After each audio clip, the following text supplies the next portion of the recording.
ओम शांति। आज 22/2/2022 wonderful date है। 5 बारी 2-2 आया है। सब कुछ देना ही है। मीठे बच्चे, तुम सबको सच्ची गीता सुनाकर सुख देने वाले सच्चे व्यास हो। तुम्हें अच्छी तरह पढ़कर सबको पढ़ाना है, सुख देना है। आज का प्रश्न है, सबसे ऊंची मंजिल कौन सी है जिस पर पहुंचने का तुम पुरुषार्थ करते हो? उत्तर है, अपने को अशरीरी समझना, इस देह अभिमान पर जीत पाना। यही ऊंची मंजिल है, क्योंकि सबसे बड़ा दुश्मन है देह अभिमान। ऐसा पुरुषार्थ करना है जो अंत में बाप के सिवाय कोई भी याद न आए। शरीर छोड़ बाबा के पास वापस जाना है। यह शरीर भी याद न रहे, यही मेहनत करनी है। गीत है, इस पाप की दुनिया से कहीं और ले चल। ओम शांति। इस जीव आत्माएं व बच्चे समझते हैं दिल में कि अभी हमको बाबा कहाँ ले चलते हैं। बरोबर जहाँ से हम आए हैं वहाँ ले ही चलेंगे।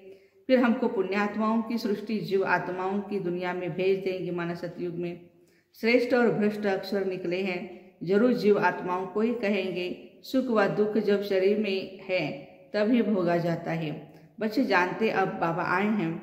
बाबा का नाम हमेशा शिव है।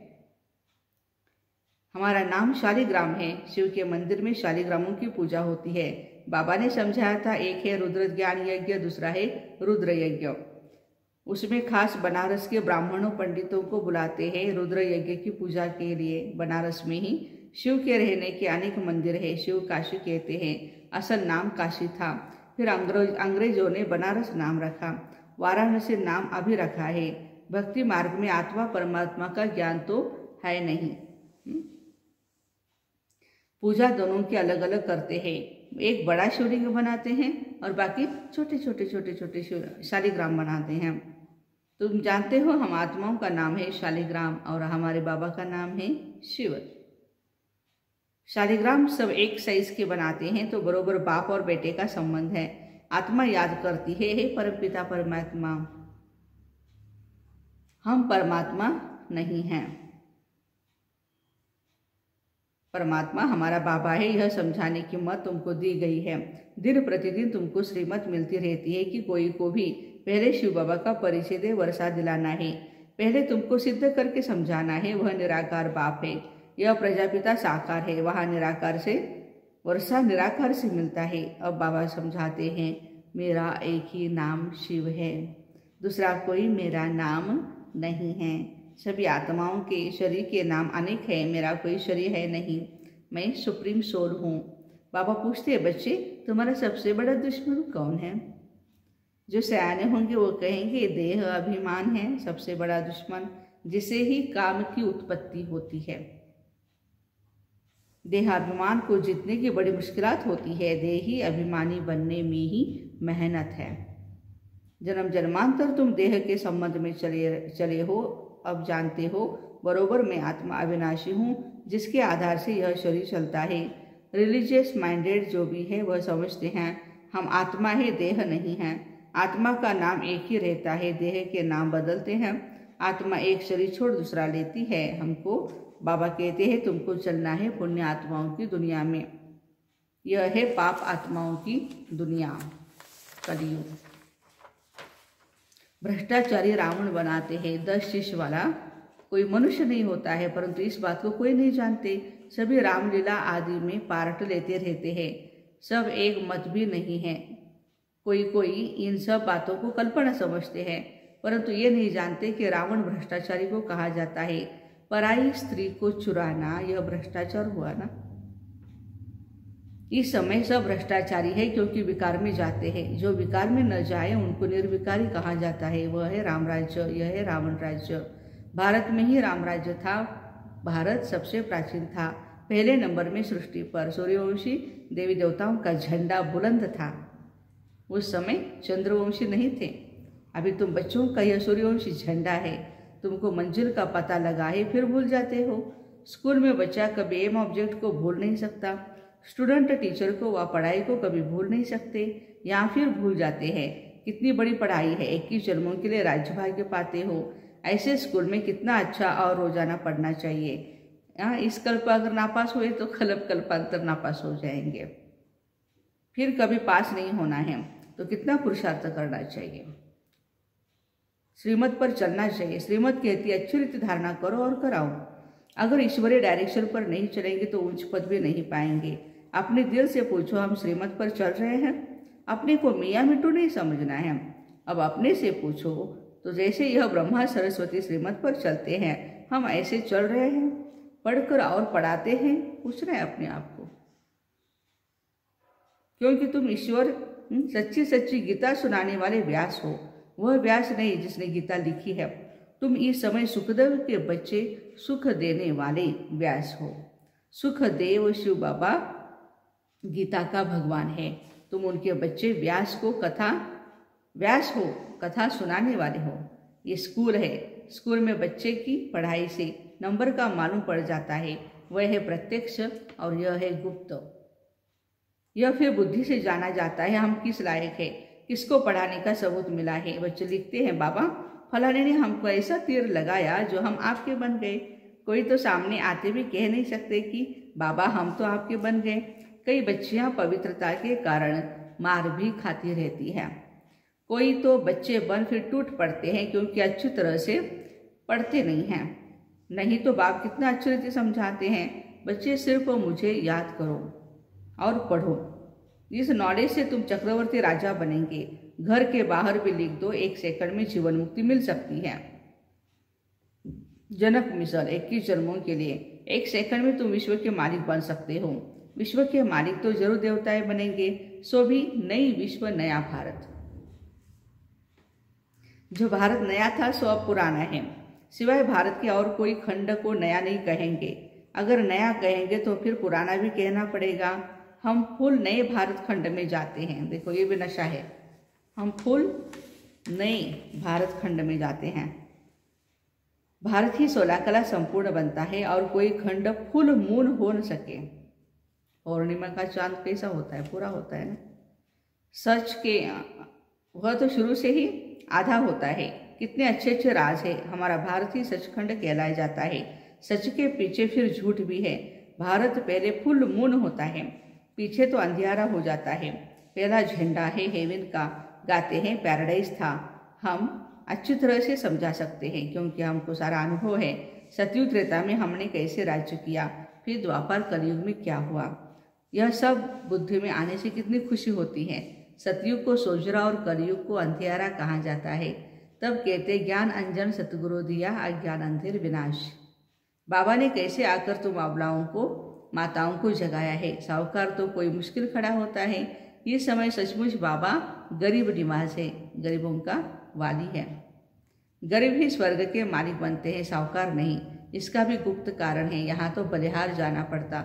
गरीबों को बलिहार जाने में देरी नहीं लगती है, इसलिए सुदामा का मिसाल गाया हुआ है।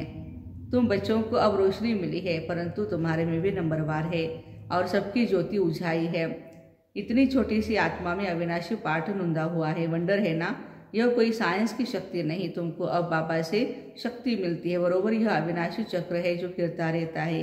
इनका कोई आदि अंत नहीं है। नया कोई ये बातें सुनेगा तो चक्री में आ जाएगा। यहाँ 10-20 वर्ष वालों को भी पूरा समझ में नहीं आता है, न किसको समझा सकते हैं। तुमको पिछाड़ी में सब पता चलेगा। फलाना फलाने के पास जन्म लेगा, ये होगा। जो महावीर होंगे उन्हों को आगे चलकर सब साक्षात्कार होते रहेंगे। पिछाड़ी में तुमको सतयुग के झाड़ बहुत नजदीक दिखाई पड़ेंगे। महावीरों की ये माला है, पहले 108 महावीर, पिछाड़ी में बहुत फर्स्ट क्लास साक्षात्कार होंगे। गाया है परमपिता परमात्मा ने ज्ञान बाण मरवाए। नाटक में बहुत बातें सुनाई है। वास्तव में ये स्थूल बाणों की बात नहीं। कन्याएं माताएं बाणों से क्या जाने। वास्तव में यह ज्ञान बाण है और इन्हों को ज्ञान देने वाला बरोबर परमपिता परमात्मा है। कितनी वंडरफुल बातें हैं, परंतु बच्चों को एक ही मुख्य बात घड़ी घड़ी भूल जाती है। सबसे कड़े से कड़ी भूल होती है। देहाभिमान में आकर अपने को आत्मा निश्चय नहीं करते। सच कोई नहीं बतलाते। सच तो कोई आधा घंटा, देखो घंटा भी सारे दिन में मुश्किल याद में रहते हैं। कोई को समझ में भी नहीं आता कि योग किसको कहा जाता है। मंजिल भी बहुत ऊंची है। अपने को अशरीरी समझना है, जितना हो सके उतना पुरुषार्थ करते रहना है। जो पिछाड़ी के समय कोई भी याद न आए। कोई तत्वज्ञानी ब्रह्मज्ञानी अच्छे होते हैं तो गद्दी पर बैठे बैठे समझते हैं हम तत्व में लीन हो जाएंगे, शरीर का भान नहीं रहता। फिर जब उनका शरीर छूटता है तो आसपास सन्नाटा हो जाता है। समझते हैं कोई महान आत्मा ने शरीर छोड़ा है। तुम बच्चे याद में रहेंगे तो कितनी शांति फैलाएंगे। यह अनुभव उन्हों को होगा जो तुम्हारे कुल के होंगे। बाकी तो मच्छरों सदृश मरने वाले हैं। तुम्हारी प्रैक्टिस हो जाएगी अशरीरी बनने की। यह प्रैक्टिस तुम यहाँ ही करते हो। वहाँ सतयुग में तो आत्मा एक शरीर छोड़ दूसरा लेती है।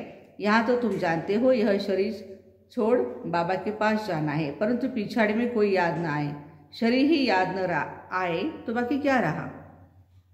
मेहनत है इसमें। मेहनत करते करते पिछाड़ी में पास होकर निकलते हैं। पुरुषार्थ वालों का भी पता पड़ता है, उनका शो निकलता है। बांधेली गोपिकाएं पत्र ऐसे लिखती है जो कभी छुटेली भी नहीं लिखती है। उनको फुर्सत ही नहीं है। बांधेलियाँ समझती है शिव बाबा ने इन हाथों का लोन लिया है तो शिव बाबा का पत्र आएगा। ऐसा पत्र तो फिर 5000 वर्ष के बाद आएगा। क्यों नहीं बाबा को पत्र रोज लिखे, नैनों से काजल निकाल कर के भी लिखे। वाह, ऐसे ऐसे ख्यालात आएंगे। और लिखती है, बाबा मैं वही कल्प पहले वाली गोपिका हूँ। हम आपसे मिलेंगे भी जरूर, वर्षा भी जरूर लेंगे। योग बल है तो अपने को बंधन से छुड़ाती रहती है।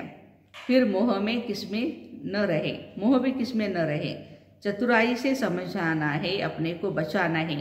तोड़ निभाने के लिए बड़ी कोशिश करनी है। माताएं समझती है हम पति को भी साथ ले चले, हमारा फर्ज है उन्हों को समझाना।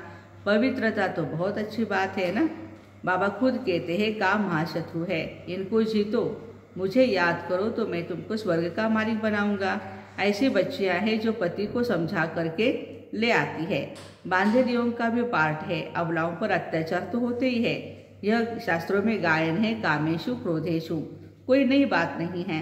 तुमको तो 21 जन्मों का वर्षा मिलता है, इसलिए थोड़ा कुछ सहन करना तो पड़ता ही है। अच्छा, मीठे मीठे सिक्के दे बच्चों प्रति माता पिता बाप दादा का याद प्यार और गुड मॉर्निंग। रूहानी बाप की रूहानी बच्चों को नमस्ते। हम रूहानी बच्चों की रूहानी माता पिता बाप दादा को याद प्यार, गुड मॉर्निंग और नमस्ते। धारणा के लिए मुख्य सार, योग बल से अपने सब बंधनों को काट बंधन मुक्त होना है। किसी में भी मोह नहीं रखना है। जो भी ईश्वरीय डायरेक्शन मिलते हैं उन पर पूरा पूरा चलना है। अच्छी रीति पढ़ना और पढ़ाना है, मियाँ मिट्ठू नहीं बनना है। आज का वरदान है, बाप के प्यार की पालना द्वारा सहज योगी जीवन बनाने वाले स्मृति सो समर्थ स्वरूप भव। सारे विश्व की आत्माएं परमात्मा को बाप कहती है, लेकिन पालना और पढ़ाई के पात्र नहीं बनती है। सारे कल्प में आप थोड़ी सी आत्माएं अभी ही इस भाग्य के पात्र बनती हो। तो इस पालना का प्रैक्टिकल स्वरूप है सहज योगी जीवन। बाप बच्चों की कोई भी मुश्किल बात देख नहीं सकते। बच्चे खुद ही सोच सोच कर मुश्किल बना देते हैं, लेकिन स्मृति स्वरूप के संस्कारों को इमर्ज करो तो समर्थी आ जाएंगे। आज का स्लोगन है, सदा निश्चिंत स्थिति का अनुभव करना है तो आत्मचिंतन और परमात्म चिंतन करो। अच्छा, Om Shanti, have a nice day.